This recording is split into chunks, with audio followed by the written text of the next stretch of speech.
I got so much motherfucking design on right now. Break it down, bring it back, make it clap. I got 3 old thoughts, new block, where that day. Bitches on my line, and you know they come straight. Hold up, what it not, 45, scope it cash like whoa. How you fucking with these hoes up? Perkenalkan, nama saya Dian Indah Putri Areva, kelas MA1 Prodi Manajemen. Assalamualaikum warahmatullahi wabarakatuh. Salam sejahtera bagi kita semua ya Allah. Yang saya hormati Ibu Mastawati SPD MUM, yang saya hormati Bapak Ibu, terutama kepada teman-teman seperjuangan yang saya cintai. Tak lupa, pertama-tama marilah kita senantiasa memanjatkan puja dan puji. Saya di sini akan menyampaikan sedikit pidato yang berjudul pentingnya etika berbahasa. Jika mendengar kata etika, kita pasti tahu apa itu etika. Etika adalah tingkah laku atau perbuatan kita di kehidupan sehari-hari. Bagaimana etika berbahasa yang baik? Tutur kata yang baik seperti tutur kata yang baik, lemah lembut, sopan santun. Orang akan mencitrakan kita sebagai pribadi yang baik dan berbudi. Sebaliknya, apabila perkataan seorang buruk, maka citraan buruklah yang akan melekat kepada pribadi orang tersebut. Hadirin sekalian, dengan derasnya arus globalisasi yang tak bisa dibendung lagi, nampaknya membuat bangsa kita mengalami suatu krisis yang kompleks. Mungkin selama ini bangsa kita telah terlalu sibuk menghadapi berbagai masalah mulai dari bidang ekonomi, sosial hingga bencana alam yang bertubi-tubi.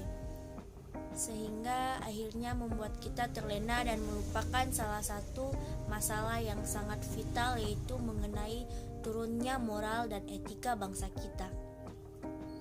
Dan tentunya jika ini kita biarkan melarut-larut, krisis moral dan etika yang ada sekarang ini tentunya akan memberikan dampak yang begitu buruk dalam keberlangsungan bangsa kita di masa depan yang akan datang.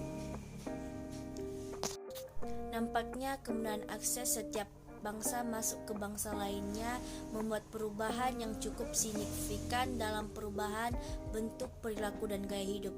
Namun sayangnya yang terjadi sekarang lebih mengacu kepada perubahan perilaku dan gaya hidup ke arah yang negatif. Generasi muda nampaknya tak lagi peduli dengan adanya norma yang berlaku dalam masyarakat. Mereka tak peduli dengan apa yang dinamakan dengan sopan santun. Bahkan yang lebih parah, ketika seseorang begitu peduli dengan sopan santun dan menjunjung tinggi etika, malah dikatakan sebagai sosok yang udik dan ketinggalan zaman. Tentunya banyak faktor yang mendorong generasi muda kita berperilaku seperti itu, seperti terlalu longgarnya pengetahuan mengenai agama, kurangnya keefektifan pembina moral dan etika, dan tentunya masih banyak lagi lainnya.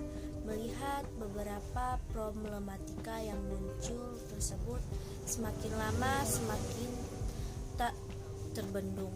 Maka hendaknya segala aspek yang ada dalam bangsa kita, baik dari generasi pemuda itu sendiri, masyarakat, keluarga, dan tentunya pemerintah, harus saling bahu-membahu untuk mengatasi permasalahan tersebut.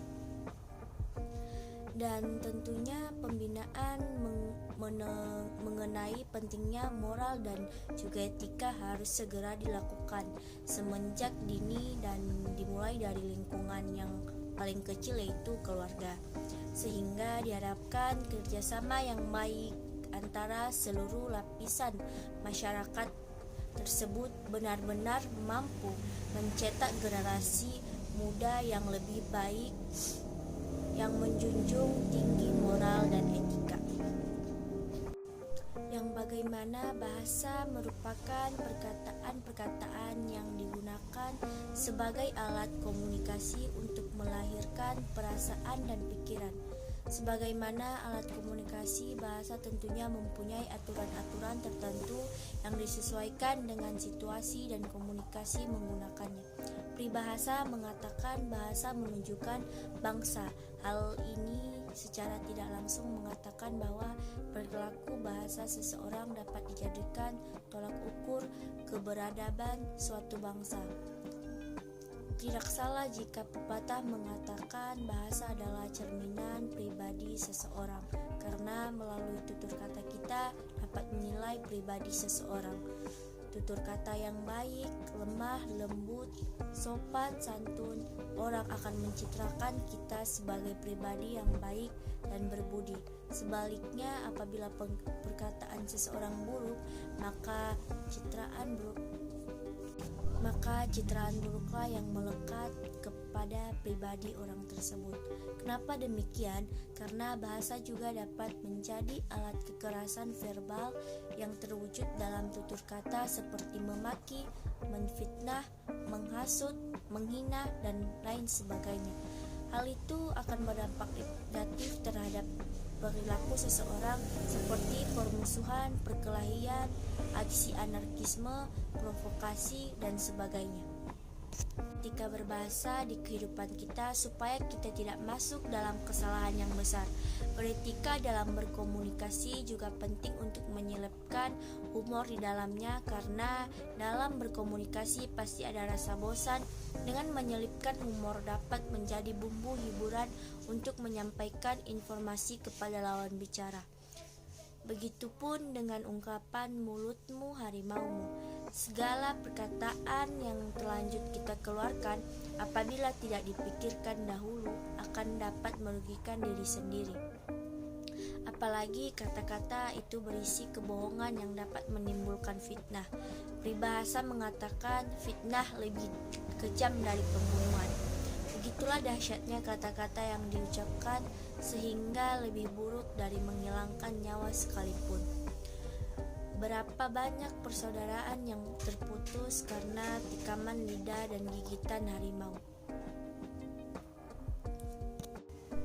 Sebagai bangsa yang beradab, sudah semestinya kita menjaga perilaku berbahasa baik dalam situasi formal maupun informal, yang mampu menciptakan suasana komunikasi yang baik sehingga mampu mewujudkan kehidupan bangsa yang bermartabat. Demikianlah pidato singkat saya tentang pentingnya etika berbahasa pada kesempatan kali ini. Kurang dan lebihnya saya mohon maaf. Wabillahi taufiq walhidayah. Wassalamualaikum warahmatullahi wabarakatuh. Ya ahou.